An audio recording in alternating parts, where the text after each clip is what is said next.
Irani ka shënjestruar sërish Izraelin. Shpërthimet e reja u raportuan gjatë natës në Izraelin qendror. Dhe konfirmoi se Irani kishte lëshuar rreth 20 raketa balistike në sulmin e fundit. Sulme pati në Tel Aviv dhe Jerusalem. Një raket ra në një parking në Izraelin qendror, duke shkaktuar dëme dhe duke i vënë flakën një autobusi Bosch. Një tjetër goditi Herzlian, një qytet disa kilometra në veri të Tel Avivit. Forcat e mbrojtjes së Izraelit njoftuan sot se kishin eliminuar shefin e ri të shtabit të përgjithshëm iranian Ali Shadmani pasi goditën gjatë natës një qendër komande operative në Teheran.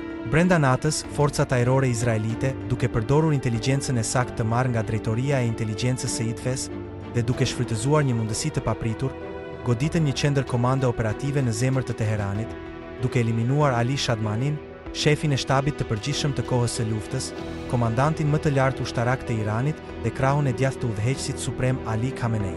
Shadmani u emëruar për të udhëhequr forcat e armatosura iraniane 4 ditë më parë pas eliminimit të paraardhësit të tij, Ala Ali Rashid në ditën e parë të ofensivës izraelite.